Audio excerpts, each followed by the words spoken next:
us. I'm just kidding. But So, all right, we're going live to the match here. So, for those of you just joining us, I'm Joey Pasco here with Big Head Joe. We're in cloudy Orlando, Florida for the StarCityGames.com Open Series. We're watching the semifinals match between Kitt Holland on the left and Michael Strunk on the right. Former pseudo roommates. That's right. These guys have known each other for a while. Apparently, Strunk lived in, I guess, the apartment right above Kitt for a number of years. Yeah. So those guys are good friends, and there's in Both the background. local boys? Yeah, both local guys. So we're going to have one local in the finals for sure. That's true. So that's yeah. pretty awesome.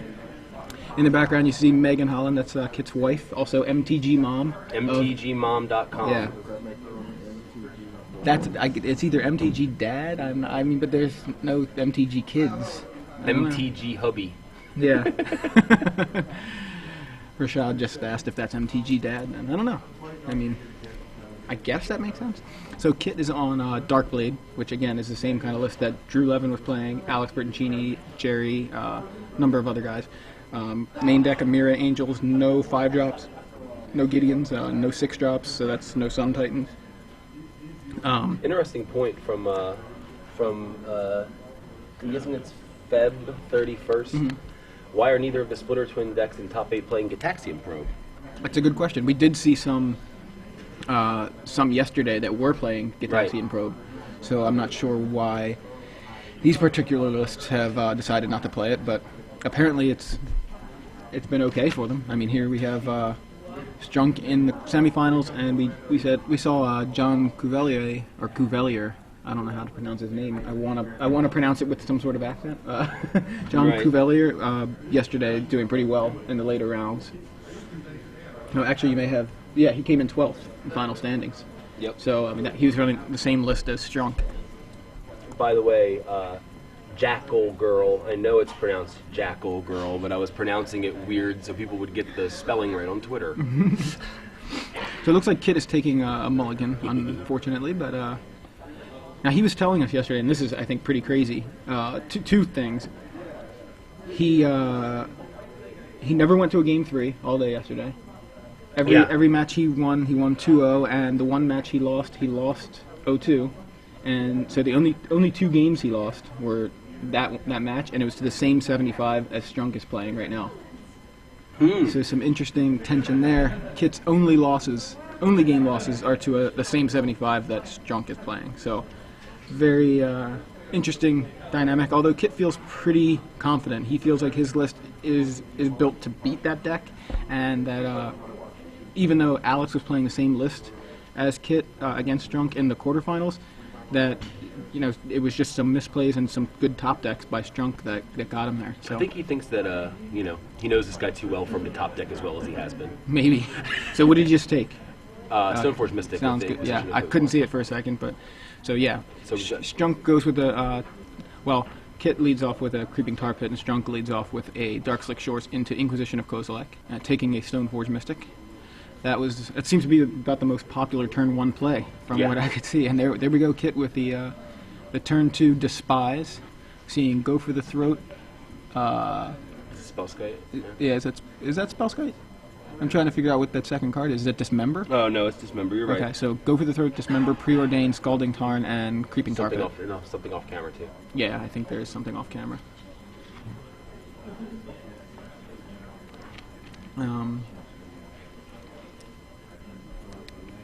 What is it? I think it was a Preordained. Yeah, it looked like a Preordained. What did he lose? Nothing. It was a Despise. Oh, you're right, yeah. Thinking it was Inquisition. So Kitt passes the turn back to Strunk, and Strunk is preordaining. So just for those of you who know, it's pretty quiet in here, so we're not going to talk much about their hands. Exactly. So just use your powers of observation. So here comes a Creeping Tar Pit. He passes back. Kitt's going to play a Plains there. Yep, passes back. So Kitt with no Stoneforge Mystic after Strunk stripped him of his first one. And there we have a Duress from Strunk, attempting to see what's going on. So there's Jace into the Royal and Arid Mesa. Of course, Strunk takes the Jace. Seems to make a lot of sense. Seems like the right play. Take the Jace. Decent enough. That'll do. I know some people despise Jace, but some people duress him. Kitt plays a Dark Slick Shores, passes back. At So least they're not under-essing him, because that would be inappropriate for this coverage. absolutely. So Strunk has 3 lands in play: Dark Slick Shores, Creeping Tar Pit, and a Scalding Tarn. Do I have to put a quarter in the jar for that one? Nah, Thanks. you're all right. And it's just a lot of draw go happening right now. Draw go and discard spells. And Hawk. Now we have a Squadron Hawk. So, all right, so now it's turned into Caw Go. Is that what we're seeing now? Yeah. That would be a clever pun if it wasn't 6 months old. Yeah, right? I wish that they would just, like, call. I wish Kitt would just go, caw every time he plays It would one. be interesting if the rules of the game required you to make sound effects. As Squadron Hawk enters the battlefield, scream caw I guess as that's loud what- as you can, or at least loud enough so people will notice you. If you do not, Squadron Hawks is destroyed. Sacrifice a Yeah. Squadron Hawk, right? That's No, what it's the unsets are destroyed. for. It's Or- buried, actually. Bury Squadron Hawks. Yeah, that's what the unsets are for. So Kitt refills his hand with Hawks, puts a threat on the board, and now passes back, I believe. I think Strunk is debating, or I didn't even see if he drew his card for the turn. That Cloth Therapy would be good right about now. Yeah. Strunk's going to crack his Scalding Tarn there. So just to Helping the, refresh you Hawks guys cause. what's on board right now, Kitt has Dark Slick Shores and Plains both tapped for a Squadron Hawk.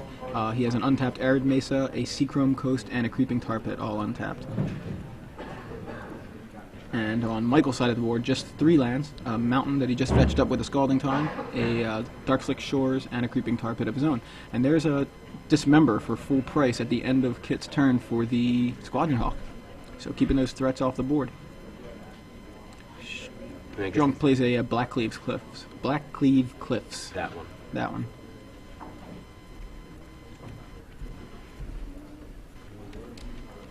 Personally, I'm wondering why he didn't. I mean, I guess they can't hear us over there. No. But I'm wondering why he didn't mana leak the Hawk if he's worried about destroying them. You know what I mean? Like, because he's got a mana leak, so.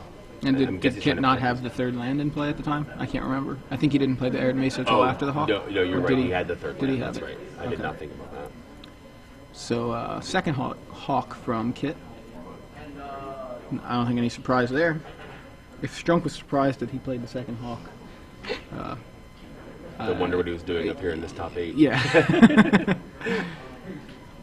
Passes the turn back to Strunk, and Strunk plays a Dark Slick Shores. Those Scarsdools are really good, but once it starts getting later, the fact that they come into play tapped can be a liability. Although it's been okay, I think, right now for both of these guys playing low curves. Right. So Strunk drops the Spellskite, the new all-star, I think, of the tournament. It's gone from, I think it was $5 yesterday morning. Then when I checked at the vendors, it was up to $8. The Now it's GNUHAWTTEK. Is that? Or that's new hot tech. Whatever, strike that, reverse it. So hot new. in with a Squadron Hawk and a second Squadron Hawk added to Kitt's side of the board. Have no problem flying over the Spellskites. That's one thing about people cutting the Hawks. That's what we saw that yesterday. Several lists cutting the Squadron Hawks, basically cutting the white entirely from their deck, except for Stoneforge Mystic, and going with blue-black and Vampire Nighthawks and Spellskites in their place. But Squadron Hawks can fly right over those Spellskites, although really the Spellskites aren't there necessarily for blocking purposes. They're more there to disrupt removal and any kind of other disruption for various combos. But it's really been a hit. Nick Spagnolo thinks it's one of the best 2-drops ever printed. Brad Nelson was singing its praises in the Star City Premium newsletter. The first edition went out a couple days ago. So Strunk now facing down 3 Squadron Hawks on the other side of the board, two fresh ones and one that just got in for one. Strunk just has a Spellskite in play, and he is currently preordaining.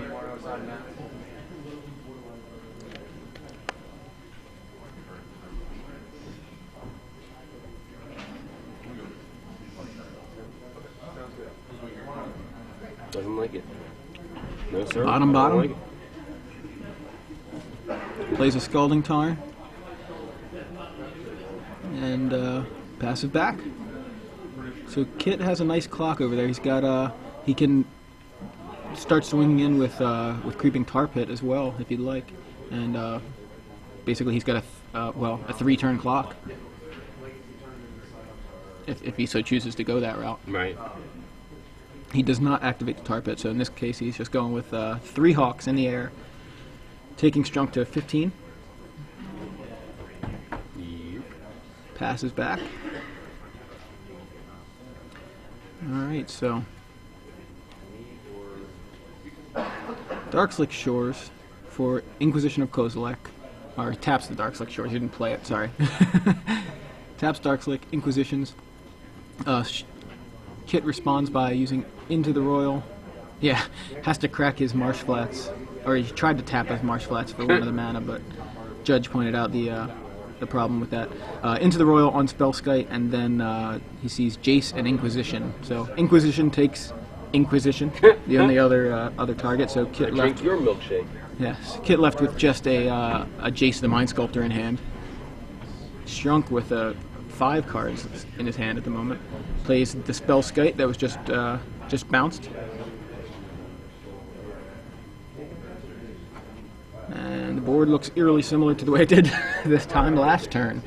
And but now, Jace the Mind Sculptor attempting to resolve here.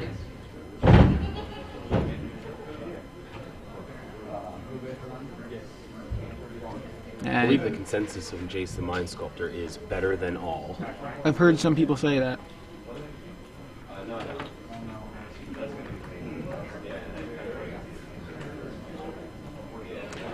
So it appears that it's resolved, or at least Strunk is considering it. Yeah, that's what he was still thinking. So it resolves. He says, I'm going to brainstorm. So Kitt brainstorming off of the Jace. And we saw the beginning of this turn, before Kitt drew his card, he had just a Jace in hand. Right now he's got his choice of 4 cards in hand, nice. Not including the Jace that's now on board. So that's the power of Jace. And there's Inquisition.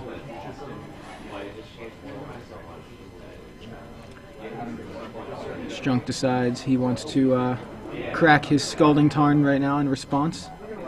I have a feeling if he has an Exarch in hand, we're going to see it. I think that's the play, and I'm pretty sure that's exactly what's happening here, because I know he already had the Exarch. I know he's got the twins. Right. So there's Deceiver Exarch in response to the Inquisition. Inquisition resolves. And he's got no cards, and it's time to scoop him up, I think.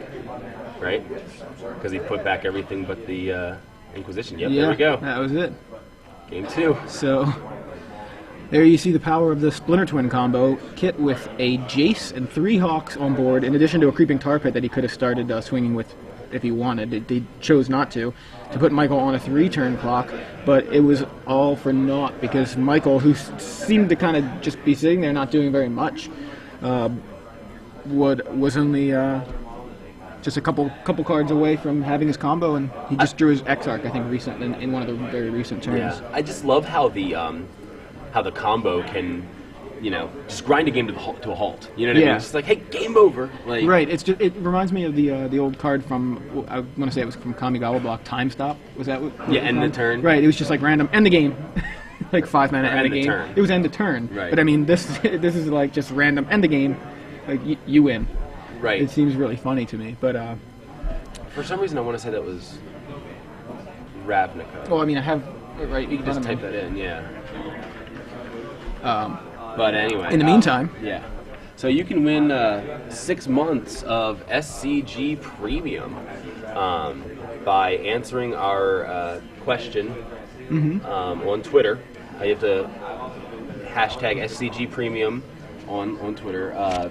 You have a question? Because I sure don't. yeah, I haven't thought of one, but let me see. Okay, actually, Yeah, here's you got a one? good Okay. question. I got a good question.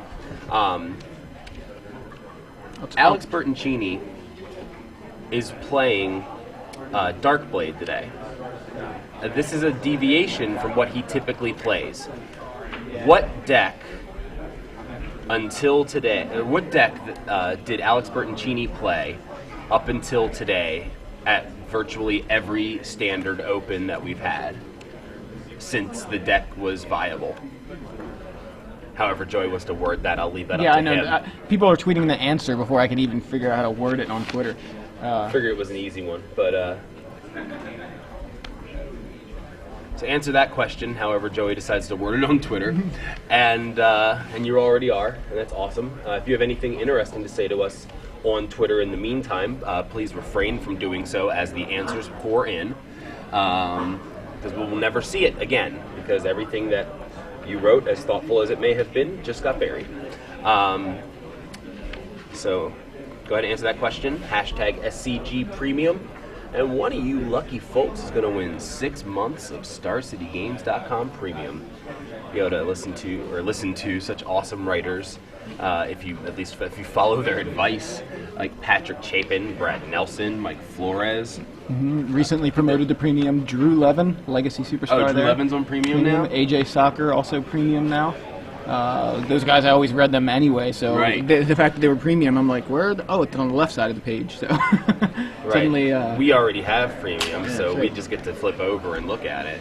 But Drew's articles have been invaluable to me. You know what I mean? I feel like so much of what I've learned about Legacy has come from reading Drew's articles. Also, Matt Elias, although he's on the Select side, his articles are really good.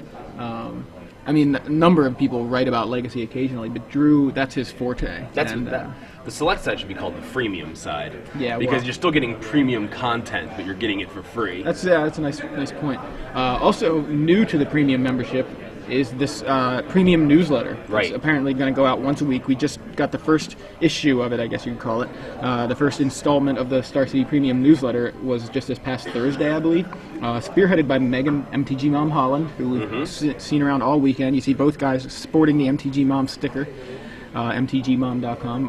Anyway, she is the mind behind the Star City Premium newsletter, and it's got some interesting content that's not on the site, and also coupons. Like the coupon for this week is a $5 off a box of Mirrodin Besieged, which conveniently pays for your premium for the month if you were going to buy a box of Mirrodin Besieged anyway. Yep. For those of you who draft a lot, it's a good time to hop on a box there, save a few bucks. On, yeah. I'm sure tons of people Besiege Scars. So. Yeah, it's so awkward to say it backwards. I'm still not used to it. I mean, I'm definitely not used to it because I'm not used to adding New Phyrexia into the mix. But meanwhile, Game 2 has started. Kitt Holland leading off with a Seachrome Coast into a Preordain.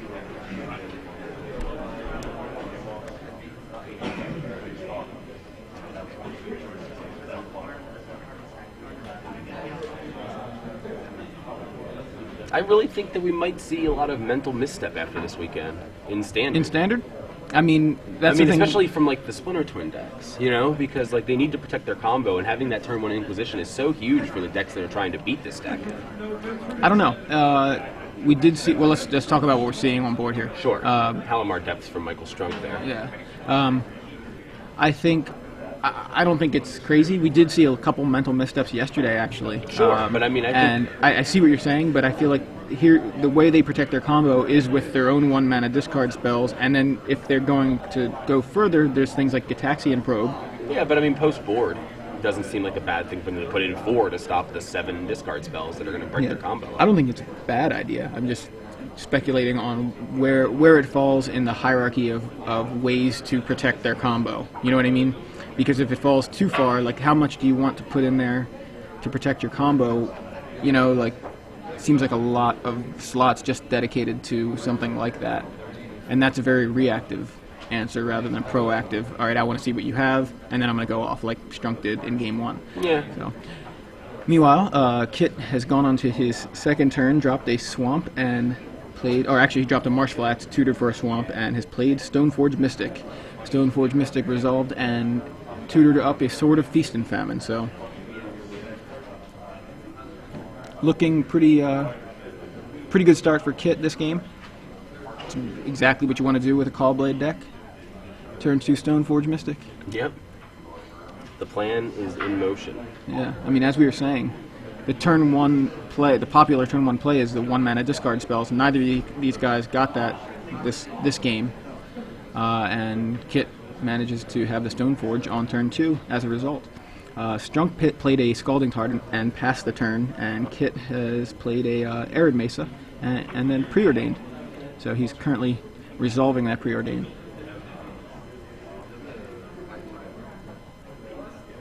It would have been really bad right there if Megan just kind of like pointed at the card that she thought Kitt should have kept.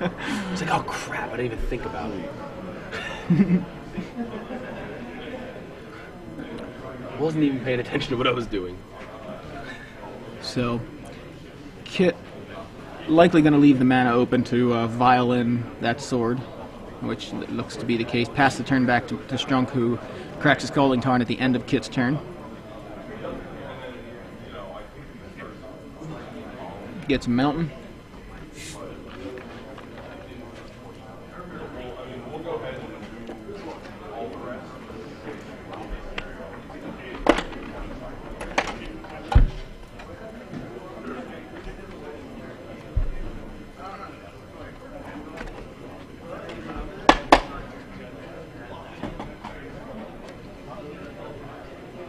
Alright, Strunk draws for the turn. Looks like he's trying to decide what land to play. He goes with a Blackcleave Cliffs. Really, that's the name I have the most trouble pronouncing, just for some reason. Makes me very, gets me tongue-tied, I don't know. So, Kitt is in the process of cracking an Arid Mesa. I believe Strunk just passed the turn, so Kitt decided he wanted to crack an Arid Mesa. Strunk is now deciding whether or not he wants to respond to that fetch land activation.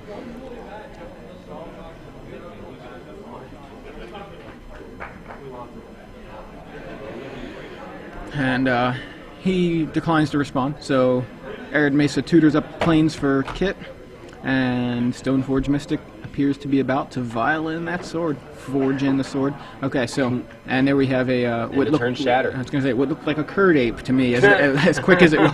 So he curd apes the sword. Now he shatters the sword at the end of his turn. So not a bad plan. Not at all. Pretty much expecting the Stoneforge Mystic to forge in that sword. So Kitt on his turn now untaps and plays a Despise. This card, I think, the breakout uncommon of the tournament. Well, I mean, I guess you could say the same about Deceiver Exarch, but I feel like Deceiver Exarch's in a very small subset of decks. Is that even an uncommon? I think Exarch's an uncommon. But Despise has been in a number of decks, and I think it's the best uncommon in the set for Standard. But he sees Twisted Image, Mana Leak, 2 Deceiver Exarchs, and a Splinter Twin alongside a Darkslick Shores. So that Despise is... Well, Strunk has a pretty scary hand right now. As soon as he has a opportunity to play those, I mean, if he gets an opportunity to play the Splinter Twin on one of the Exarchs, it'll be on to the finals for Strunk. Holland adds a Creeping Tar Pit to his side of the board and gets in with a Stoneforge Mystic. Oh, by the way, Despise took a Deceiver Exarch. I think that was the only target. Seems like a good target. So leaving Strunk with 1 Deceiver Exarch and 1 Splinter Twin in hand, along with a Mana Leak and a Twisted Image and a Darkslick Shores. Kitt adds a Stoneforge Mystic, a second one, to his side of the board, and tutors up a Batterskull. Now people are saying this is the all-star equipment of the Clawblade decks now, or at least it's been ridiculous. Right. I think that would change if like Mirror Crusader got played a little more, but yeah, you're on the Mirror Crusader Sword of War and Peace. Yeah, I'm big on that. Strunk plays a Darkslick Shores and just passes back to Kitt. He's threatening right now. I mean, he's threatening the whole thing right He is right now. Strunk with 3 open mana can, with no disruption from Kitt, can flash in Deceiver Exarch at pretty much any point during Kitt's turn, and then during his turn, play a Splinter Twin. No. He can flash it in response to that, though. Right. So he's going to force out the counter spell. Kitt tries to Inquisition away Michael's Deceiver Exarch.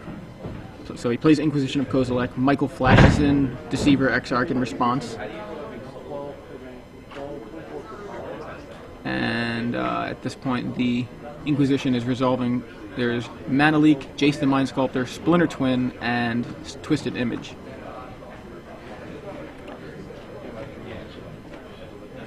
So it looks like Kitt knew he had that Deceiver Exarch, and he basically was forcing it out of his hand. Right. And here we have a Spellskite added to Kitt's side of the board. Obviously, the Inquisition took the Twisted Image out of Strunk's hand, which is convenient considering Kitt decided he wanted to play that Spellskite. So yeah. Spellskite now protecting Kitt from the combo. See, so basically we have a lot of next leveling each other. Yeah, that's kind of... Strunk plays a Jace the Mind Sculptor, not a bad play, in lieu of the Splinter Twin that would win him the game. Jace may do the same thing. So here's the thing. People are playing Spellskite to combat the Splinter Twin combo. So Splinter Twin decks are playing Twisted Image to combat Spellskite. So what you just saw there was Kitt Inquisitioned away the Twisted Image and then played Spellskite. So Michael had no way to deal with the Spellskite. And now next turn, he can use Jace, bounce the Spellskite. Yes. And then just play his Splinter Twin and win. Right. So it's that That's Jace. Assuming there's no removal from Kitt or anything. Right. That Jace has made things swing back in Strunk's favor. Just the ability to deal with the Spellskite, and we know he has a Splinter Twin, and so does Kitt. So Michael chose to brainstorm off of that Jace, though, and Kitt is cracking a Marsh Flats at the end of Strunk's turn. So, and the end of turn, Violin that Batterskull. Batterskull's pretty good. Tutored for, yeah, so pretty aggressive. There's Rashad. He's been quite germy this weekend.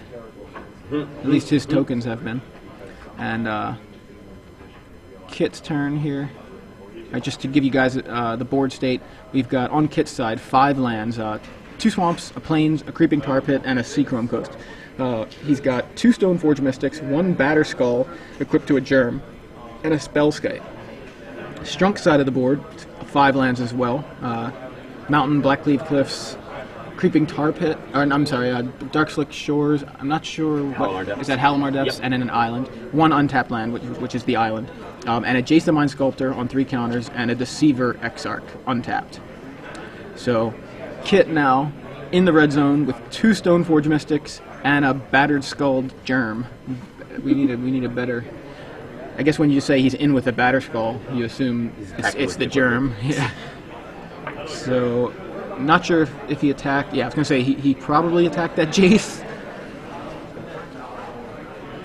So Jace goes away. Kitt adds a Squadron Hawk to his side of the board. And, oh, yep. Wow. And Strunk responds with, as Kitt taps out, with a Dismember on the Spellskite, which is Kitt's only protection from the combo. So right. Kitt tapped out empty-handed. Strunk shows, they know he has Splinter Twin in his hand. This is what I was saying yesterday, is that this combo that is the heart of these decks, you never actually see it happen. It's just like, I have the cards, and then they just scoop it up. So Michael Strunk, congratulations, on to the finals. Yep.